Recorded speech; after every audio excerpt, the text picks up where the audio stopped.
สวัสดีค่ะบทนี้เป็นบทที่60แล้วนะคะมีเนื้อหาอีกมากมายตามเคยนะคะเราจะได้เรียนรู้เกี่ยวกับวิธีตั้งคำถามแบบไม่ใช่คำถามตรงนะคะเช่นถ้าเราต้องการจะพูดว่าคุณทราบไหมว่าวิลเลียมเชกสเปียร์เกิดที่ไหนนะคะทราบไหมว่าที่ไหนเราก็บอกว่า Do you know where William Shakespeare was born Do you know where Can you tell me where I'd like to know where นะคะเป็นวิธีตั้งคำถามซึ่งเรียกว่าเป็น indirect questions ซึ่งใช้คำจำพวก where when how นะคะแล้วเราก็จะได้พบตัวอย่างวิธีใช้ indirect questions ซึ่งต่อด้วย if นะคะเช่น Do you know if Can you tell me if I'd like to know if จะต่อว่าอย่างไรนะคะก็เป็นวิธีตั้งคำถามซึ่งนิยมกันมากทีเดียวนอกจากนั้นเราจะได้เรียนรู้เกี่ยวกับ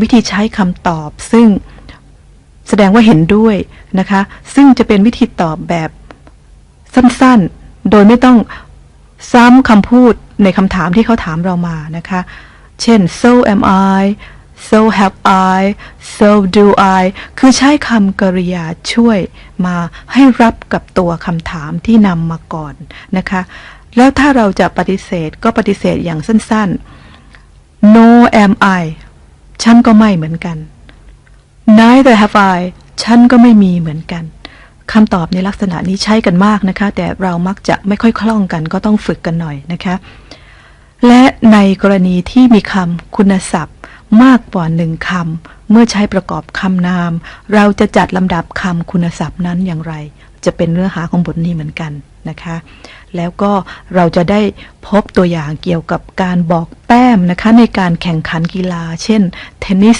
หรือฟุตบอลเวลาเราชมภาพยนตร์หรือโทรทัศน์นะคะที่เป็นภาษาอังกฤษก็จะได้ยินเขานับแต้มเป็นภาษาอังกฤษดูซิว่าเขาจะใช้คำพูดอย่างไรแล้วก็มีเรื่องของการเขียนนะคะในบทที่57เราพูดเรื่องการสะกดคำคุณศัพท์บางคำเวลาเปลี่ยนรูปเป็นขั้นกว่า comparative และขั้นสุด superlative ในบทนี้เป็นเรื่องของการสะกดคำกริยาบางคำว่าเวลาลงท้ายด้วย ing และ ed แล้วจะต้องเปลี่ยนรูปอย่างไรนะคะเชิญติดตามได้เลยค่ะ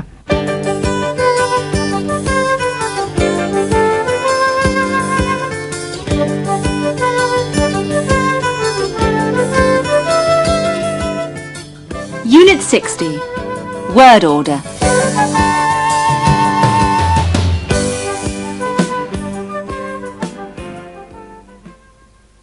Speaking and Listening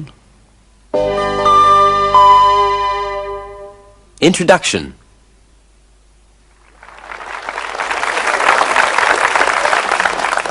Hello and welcome to Out of Order.With me, I have Donald Bolton from Poole.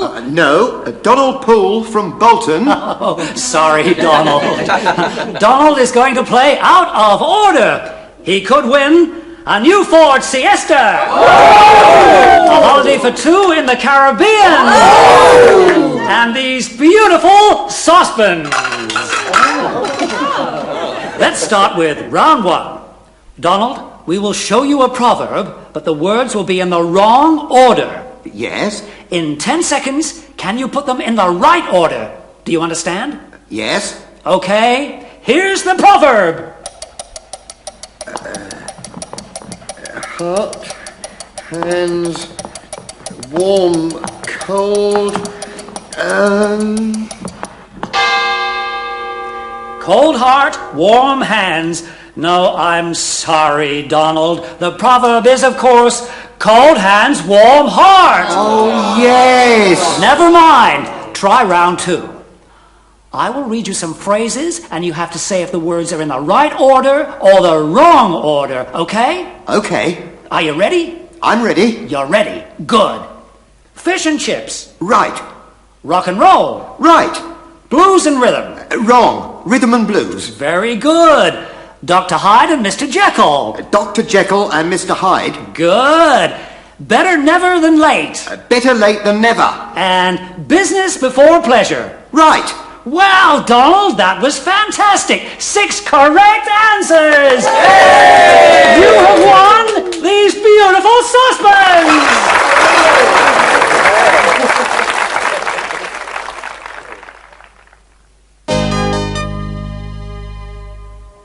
direct questions and indirect questions. Listen.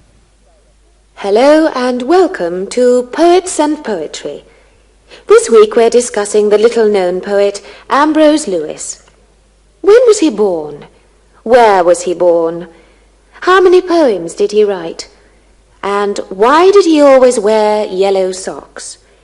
To answer these questions, Dr. Martin West is with us. Good evening. Dr. West, tell us about Ambrose Lewis. Firstly, I think everyone would like to know when he was born. Yes, I'd like to know that too. Ah, well, can you tell us where he was born?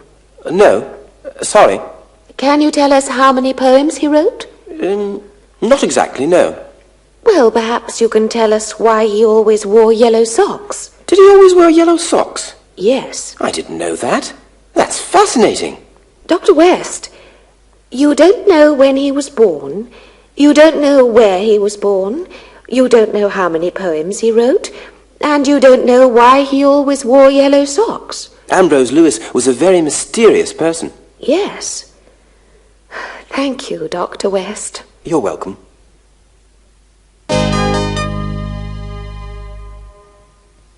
Listen. Where was William Shakespeare born? I don't know where he was born. I'd like to know where he was born. Do you know where he was born? Can you tell me where he was born? I can tell you where he was born. He was born in Stratford-upon-Avon.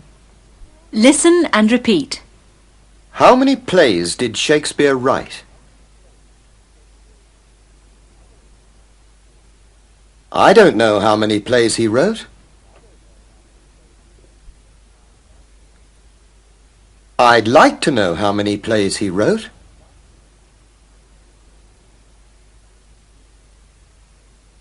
Do you know how many plays he wrote?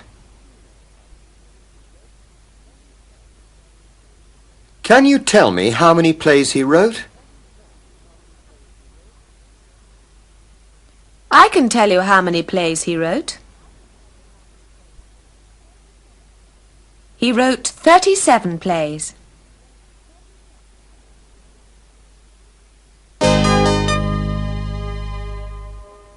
Inversion. Listen. Well, our second guest on Poets and Poetry is Professor Muriel Whitney. Good evening. Professor Whitney, Dr. West is very interested in Ambrose Lewis. So am I. Lewis is a marvellous poet. And Dr. West has studied his poems for years. So have I. They're fascinating. But Dr. West doesn't know very much about him. Nor do I.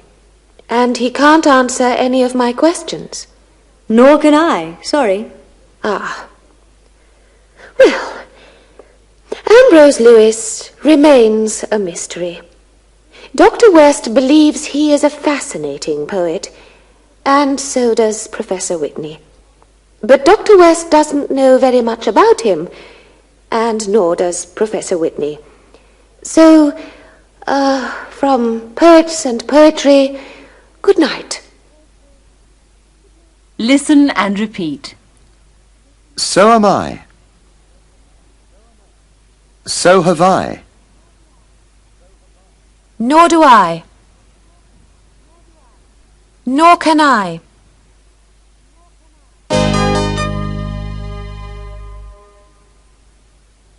Listen and repeat the replies. I'm learning English. So am I. I can understand it quite well. So can I. I think it's quite an interesting language. So do I. I'd like to read some English poetry. So would I. I've never heard of Ambrose Lewis. Nor have I. I don't think he's a real poet. Nor do I.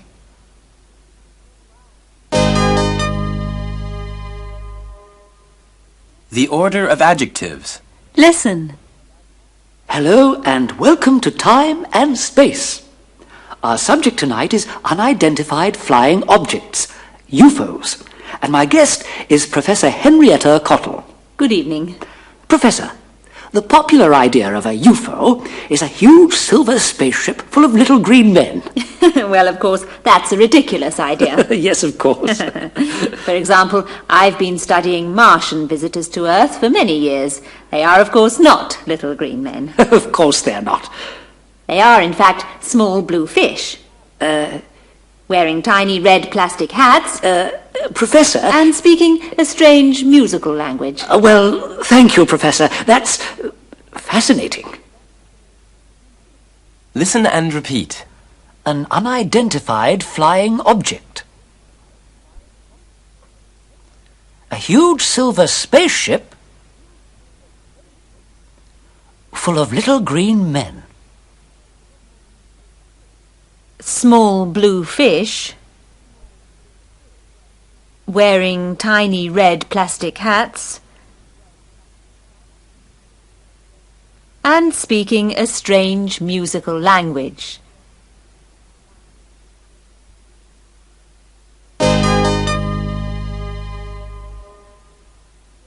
Song.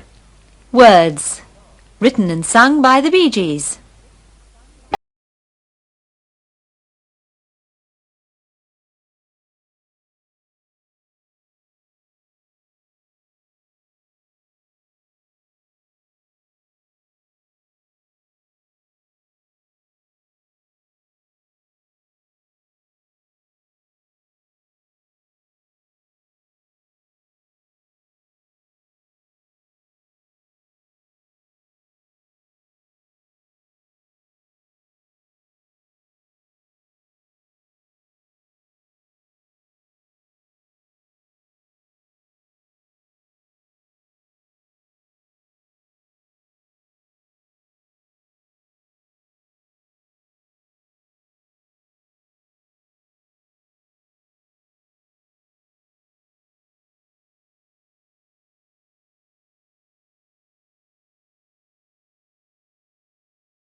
Style.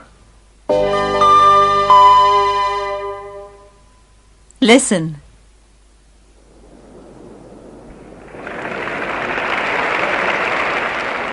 Quiet, please. Mr. McIntyre to serve.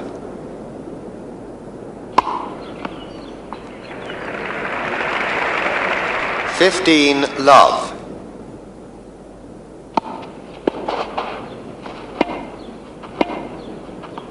$15 all.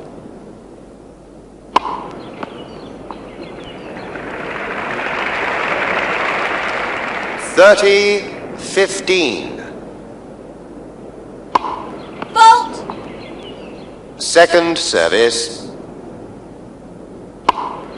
Vault! 30 all.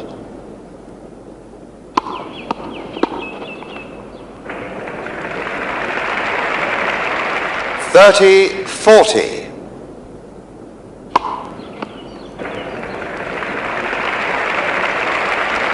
deuce.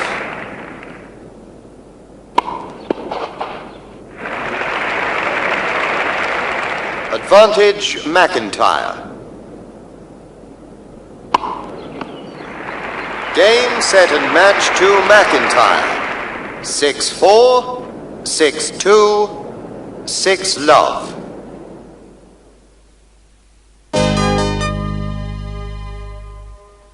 Synopsis. Dialogue.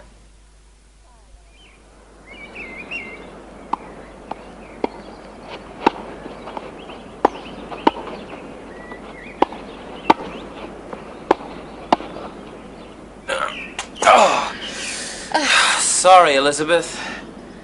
What's that? Sorry? What's the score now? Advantage Walker and Carpenter. Come on, Jeff. Where's your fast, powerful serve? Here it comes.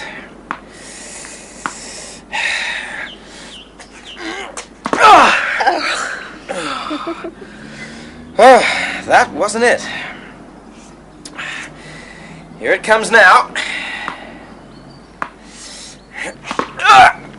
Oh.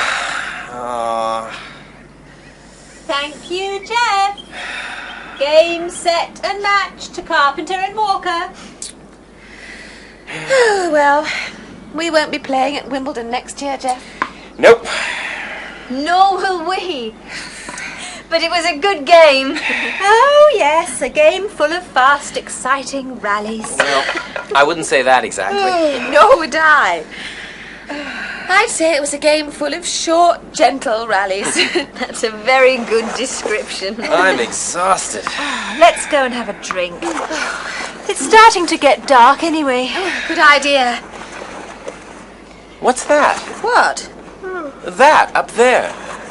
It's a plane. Are you sure? It's moving very fast. I don't think it's a plane. Well, what do you think it is? A UFO? A huge silver spaceship full of little green men. UFOs are not huge silver spaceships full of little green men. That's right. They're full of small blue fish wearing tiny red plastic hats. And speaking a strange musical language. Yes, I saw that TV program too. Oh, yes, so did I. What was that professor's name? I don't remember what her name was, but she certainly had some interesting ideas. I wonder if she was serious. Come on, Jeff. I'll buy you a UFO cocktail. What's a UFO cocktail? An unsweetened, fresh orange juice. Oh, a good idea. I'll have one too. So will I. Okay.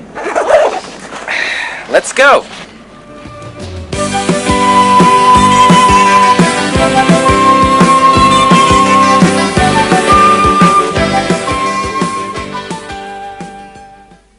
ในบทนี้ก็เป็นเรื่องของจดหมายอีกครั้งหนึ่งนะคะทั้งจดหมายที่เป็นทางการและจดหมายส่วนตัวซึ่งจะใช้ภาษาไม่เหมือนกันเรื่องของจดหมายจะมีรูปแบบเฉพาะนะคะเราต้องใช้ให้ถูกต้องพบกันใหม่ในบทหน้าค่ะ